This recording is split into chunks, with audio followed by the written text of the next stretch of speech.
আপনারা জানেন যে উনি মূলত শুধু ডক্টর ইউনূসকে কেন্দ্র করে বলেনি, উনি বলেছে আবু সাইদকে বিশৃঙ্খলাকারী বলেছে, জঙ্গি বলেছে। পাশাপাশি যে জুলাইয়ের যে গণ অভ্যুত্থান, যে অভ্যুত্থানের মাধ্যমে আওয়ামী লীগের যে ফ্যাসিস্ট শাসন ছিল, 15 বছরের যে শাসন ব্যবস্থার বিরুদ্ধে যে জনগণের যে আন্দোলন ছিল, সেই আন্দোলনে এক ধরনের জনসম্পৃক্ত ছিল। এবং আমি একজন রাষ্ট্রের নাগরিক হিসেবে সে আন্দোলনে সরাসরি অংশগ্রহণ করেছি এবং এই আন্দোলনে অংশগ্রহণ কারণে আমি 11 দিন জেলে ছিলাম, র্যাব আমাকে তুলে নিয়েছিল, 2 দিন গুম ছিলাম। ফলে এই আন্দোলনকে কেউ যদি বিতর্কিত করে তাহলে সেক্ষেত্রে আমি আন্দোলনের একজন অংশগ্রহণকারী হিসেবে আমি নিজেও করি যে আন্দোলন বিতর্কিত করার মাধ্যমে এবং জনগণের মুক্তির বিপ্লবকে বিতর্কিত করার মাধ্যমে আমি যে আন্দোলনে অংশগ্রহণ করেছি সেখানে আমারও ব্যক্তিগত ইন্টারেস্ট কিংবা দেশের ইন্টারেস্ট রয়েছে। এখানে কোনো শুধু ডক্টর ইউনূসকে বলেছে বিধায় আমি সংক্ষুব্ধ হয়ে মামলা করেছি, বিষয়টা এরকম না। আমি মূলত বিপ্লবকে উনি বিতর্কিত করার জন্য এই বিপ্লবকে অংশগ্রহণকারীদেরকে জঙ্গি বলে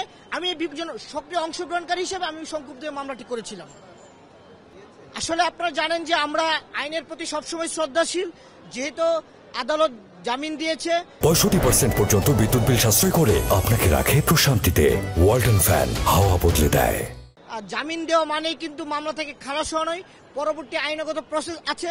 তবে একটা বিষয় বোঝা, সেটা হচ্ছে বর্তমান সময়ে আমরা দেখেছি যে বাংলাদেশের বিভিন্ন আদালতে যেখানে ফ্যাসিস্ট খুনির দোষররা বিভিন্নভাবে জামিন পাচ্ছে, এটা আমরা বিচার ব্যবস্থার উপর মানুষের বিগত সময় যে আস্থাহীনতা ছিল, আমরা ভেবেছিলাম এই বর্তমান অন্তর্বর্তীকালীন সরকার জনগণের আস্থা ফিরিয়ে আনবে, কিন্তু আমরা দেখেছি আওয়ামী লীগের দোষর ছিল, গণহত্যার মামলার অনেক আসামি বিগত সময় জামিন পেয়েছে। এই বিষয়টা নিয়ে আমরা সাধারণ মানুষ এবং যারা রাজনীতি করি তারাও বিষয়টা এই বিষয়টা উদ্বিগ্ন। আমরা মনে করি আদালত যেন এই গণহত্যাকারী আসামিদেরকে যেন কোনোভাবে জামিন না দেয় এবং তাদের যেন সঠিক বিচারের মুখোমুখি করে, সেটা আমাদের আদালতের প্রার্থনা। বিজ্ঞ আদালত আমাদের অভিযোগের পরিপ্রেক্ষিতে আসামির প্রতি সমন ইস্যু করেছিলেন এবং আসামির হয়ে আত্মপূর্বক জামিনের আবেদন করেন। বিজ্ঞ আদালত আসামির আবেদন 500 টাকা বন্ডে সেই জামিনের আবেদন মঞ্জুর করেছেন।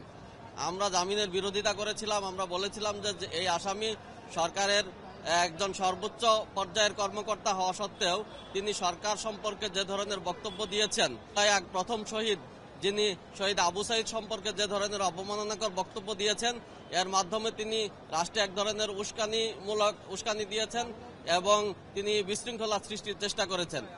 সামগ্রিক দিক বিবেচনা করে বিজ্ঞ আদালত জামিনের আবেদন মঞ্জুর করেছেন। আমরা